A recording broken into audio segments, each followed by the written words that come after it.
को जय मसीह की। परमेश्वर आपको आशीष दे। लूका रचित सुसमाचार उसका 16 और उसके 18 में लिखा हुआ है, जो कोई अपनी पत्नी को त्याग कर दूसरी से विवाह करता है वह विचार करता है, और जो कोई ऐसी त्यागी हुई स्त्री से विवाह करता है वह भी व्यभिचार करता है। बाइबल बता रही है कि जो कोई अपनी पत्नी को त्याग कर दूसरी से विवाह करता है वह भी क्या करता है? पाप करता है, व्यभिचार करता है। और जो कोई ऐसी त्यागी हुई से विवाह कर लेता है वो भी क्या करता है? व्यभिचार कर लेता है। बहुत सारे लोग आज ऐसे हैं जो अपनी वाइफ को छोड़कर वो कहते हैं कि मेरी इससे बनती नहीं, मेरा इससे परिवार में, जब से ये मेरी लाइफ में आई है, जब से मेरा परिवार में शांति है वो चली गई है, मेरे परिवार में सुख नहीं है, शांति नहीं है, हमारी बनती नहीं आपस में, हम दोनों की सोच एक नहीं, समझ एक नहीं है, ये बोलती बहुत ज़्यादा है, ये लड़ती बहुत ज़्यादा है, इसके खर्चे बहुत ज़्यादा है। मतलब कि कहीं ऐसी बातें होती हैं जो लड़का बोलता है या लड़की ऐसी बात बोलती है। लेकिन मेरे भाइयों बहनों, मैं आपको एक बात बताना चाहता हूँ, ताली हमेशा एक हाथ से नहीं बजती, ताली हमेशा दोनों हाथ से बजती है।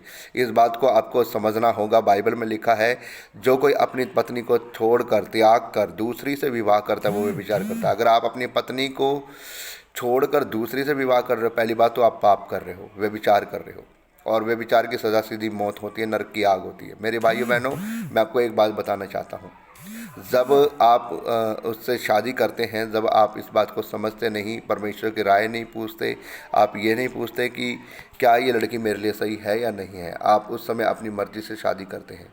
और जब आपकी ज़िंदगी में जब दुख तकलीफ आनी शुरू होती है, फिर आप उस लड़की के ऊपर दोष लगाने, आप खुद अपनी ज़ुबान को कंट्रोल में नहीं रखते, आप खुद अपने लैंग्वेज से बाहर जाते हैं, आप खुद अपने गुस्से के ऊपर कंट्रोल नहीं रखते, और फिर आप लड़की से अपेक्षा करते हैं, अपनी वाइफ से अपेक्षा करते हैं कि वो मुझे अच्छा बोले।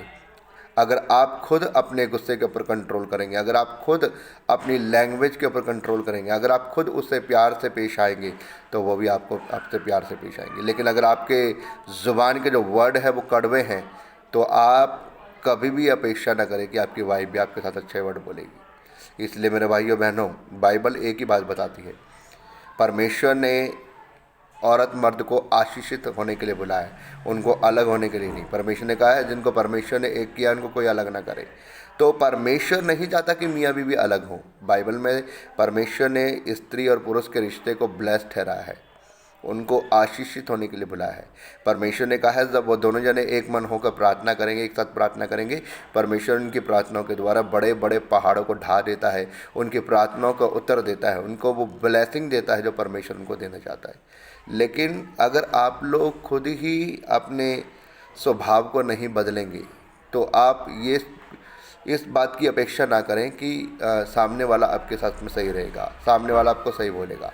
अगर आप खुद सही हैं तो सामने वाला भी आपके साथ में सही है। अगर आपकी ज़ुबान पे कंट्रोल है तो सामने वाला भी अपनी ज़ुबान पे कंट्रोल है। अगर आप दूसरे को इज्जत दोगे तो आपको भी इज्जत मिलेगी। बाइबल एक ही बात कहती है, जो कुछ तुम चाहते हो कि मनुष्य मेरे साथ में करे, वही तुम्हें दूसरे के साथ करना होगा। अगर आप चाहते हो कि आपकी वाइफ आपकी इज्जत करे, तो आपको भी उसकी इज्जत करनी पड़ेगी। अगर आप चाहते हो कि आपकी वाइफ आपकी सेवा करे, तो आपको इस बात को समझना होगा कि आपको जिस वाइफ को आप लेकर आए हो वो किसी की बेटी है, और उसने अपना जिगर का टुकड़ा आपको दिया है, और आपको उसकी वैल्यू को समझ के उसकी परवाह करनी पड़ेगी, क्योंकि वो किसी और की वाइफ नहीं, वो आपकी वाइफ है, वो आपकी बॉडी का हिस्सा है।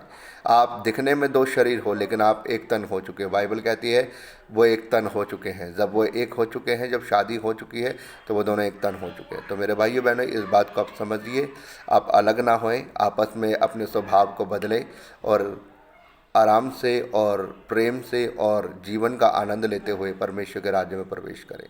परमेश्वर आप सबको आशीष दे। God bless you all.